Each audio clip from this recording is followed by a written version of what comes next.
তো বর্তমানে একটা খুবই কথা আমাদের পশ্চিমবঙ্গে তথা সারা কলকাতা জুড়ে চলছে, যেটা আমাদের বর্তমানে মাননীয় মেয়র যে মন্তব্য করেছেন, তীব্র নিন্দা করি, তীব্র বিরোধিতা করি। তিনি যেটা বলেছেন, তিনি একজন রাজ্যের মন্ত্রী, তিনি আমাদের সংবিধানের শপথ নিয়ে যে কথাগুলো বলেছেন সেইগুলো কোনোভাবে গ্রহণ করা যায় না। একজন দায়িত্বশীল একজন মন্ত্রী হয়ে এই কথাগুলো তিনি কিভাবে বলতে পারেন, সমাজের কাছে এই কথাগুলোকে তিনি কিভাবে রাখতে পারেন? তিনি বলছেন যারা মুসলিম ধর্ম নিয়ে জন্মগ্রহণ করেননি তারা দুর্ভাগ্য নিয়ে জন্মেছে। তার মানে কি উনি, মানে উনি তো সেই কথাই বলছেন না, গজবায়ে হিন্দ দাওয়াতে হিন্দ। তো উনি ওনার দিদিকে দাওয়াতে হিন্দ দিয়েছেন?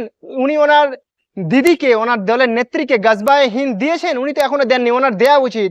মানে উনি বলছেন, মানে উনি সিস্টেম্যাটিক্যালি এটাই বলতে চাইছেন যারা হিন্দু তাদেরকে কনভার্স করো, কনভার্স করে ইসলামে নিয়ে এসো। আমরা ভুলে যাচ্ছি ভারতবর্ষ তথা পশ্চিমবঙ্গের হিন্দুরা যে এই মাটি স্বামী বিবেকানন্দের মাটি, এই মাটি ঋষি অরবিন্দের মাটি। এই মাটিতে দাঁড়িয়ে ভারতবর্ষ যখন, ভারত মাতা যখন পরাধীনতার শৃঙ্খলে আবদ্ধ ছিল, এই ভারত ভূমি, এই পশ্চিমবঙ্গের ভূমি থেকে মানুষজন বেরিয়ে এসে ভারত মাতার শিকল কেটেছে। আর সেই ভারত মাতা সেই পশ্চিমবঙ্গের বুকে দাঁড়িয়ে আবার সেই শৃঙ্খলের মধ্যে ভারত মাতাকে জড়াবার পরিকল্পনা করছে, সাজিশ করছে।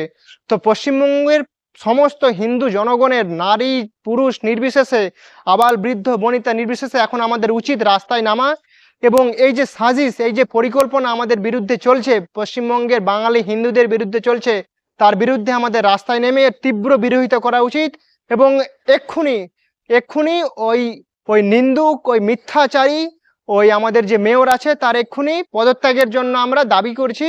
ওনাকে বর্তমানে এক্ষুনি পদত্যাগ করা উচিত। বর্তমানে উনি যে মন্তব্য করেছেন তার তীব্র বিরোধিতা করি আমরা। আমরা দেখেছি পশ্চিমবঙ্গের বর্তমান যে মাননীয় মুখ্যমন্ত্রী, তিনি যে কোনো যে পাপচার হয়, অনাচার হয়, হিন্দুদের বিরুদ্ধে নিন্দা, হিন্দু সাধু সন্তদের উপর যে আক্রমণ, হিন্দু নারী নির্যাতন, হিন্দু হিন্দু হিন্দু মহিলাদেরকে, হিন্দু বাড়ির বউদেরকে যেভাবে রেপ ধর্ষণ হচ্ছে, মমতা ব্যানার্জি বা আমাদের মাননীয় মুখ্যমন্ত্রী কোনো দিনই সেই বিষয়ে কোনো কর্ণপাত করেননি বা কোনো পাবলিকে এসে কোনোভাবে তার বিরোধিতা করেননি।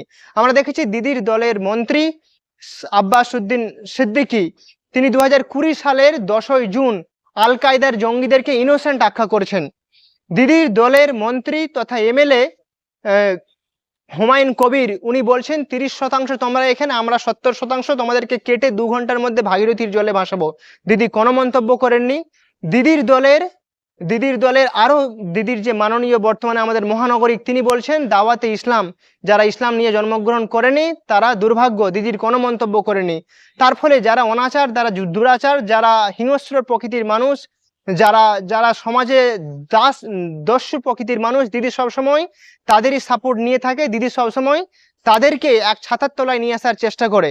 এবং পশ্চিমবঙ্গে বাঙালি হিন্দুদের বিরুদ্ধে দিদির যে এক প্রকার খামোশি, সেটা থেকে প্রকাশ পাচ্ছে দিদি কতটা হিন্দু বিরোধী। দিদি দেখাচ্ছে আমি যে তোমাদের ভোটের জন্য, দিদি তো বলেই দিয়েছে যে আমি দুধেল গায়েদের সাপোর্ট করি। এবং যদি এরকমই চলতে থাকে পশ্চিমবঙ্গে বাঙালি হিন্দুদের কিন্তু ভবিষ্যৎ খুবই খারাপ।